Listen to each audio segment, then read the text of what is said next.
Hey guys, welcome to Freedom Talks with Kate. I'm Kate, of course. If you're new here, welcome. If you're returning, thank you very much for chiming in. I'm Kate. I am a licensed social worker who coaches individuals to break free of mental chains and reclaim a life filled with joy and freedom. And so what that really means is we, at some point in our lives, start to realize, hey, I know that there's more to life. I'm not feeling connected to who I once was or who I desire to be. And so I coach women using the skills of my clinical background and the program that I've developed to help coach people and guide them along this journey of discovering who they are and what they want to be and how they want to show up in the world. So really helping each person find their own purpose and destiny. So one of the ways I do that is by making these videos. I also have a lot of content in the newly launched coaching school, which you can head over to the website. The link is in the show notes, and you can check that out after this video. So 5 stages of being an overthinker. 1 is you have an interaction with someone, or you have an emotion either triggered by an event, or you're just having an emotion and maybe not fully clear on where this emotion is coming from. And therefore, because of these things, we attach a narrative or a story to how we are feeling, or we attach a story based on what this other person said to us or what we said to them, that interaction that we had. Phase 2 is later on, you kind of go throughout your day.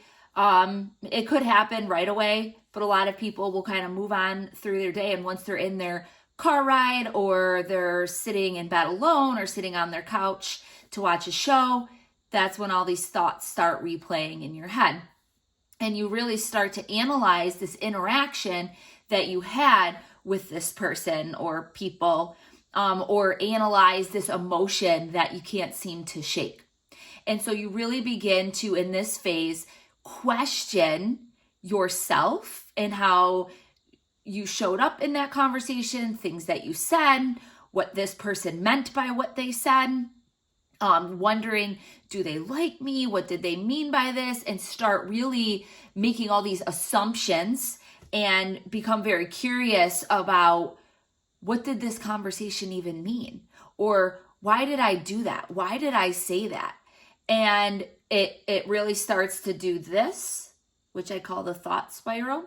So it really almost looks like a tornado, right? It really starts to make this spiral. Okay, so phase 3 is when you start to feel guilty. You feel ashamed. You feel angry, frustrated. All these emotions really start oozing through your body, and you can become very restless and discontent with how that feels. And this is when phase 4 comes. Phase 4 triggers even more emotions. So this is where you start feeling bad about who you are. You feel unworthy, undesirable.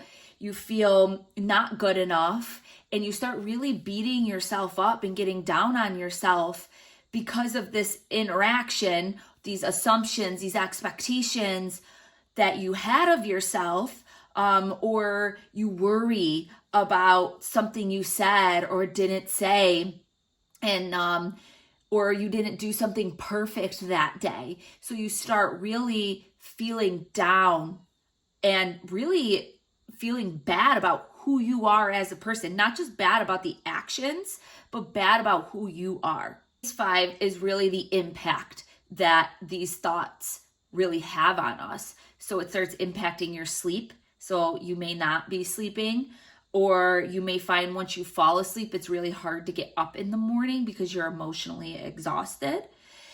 Can impact your diet, your motivation, the way that you're present in your life or not present.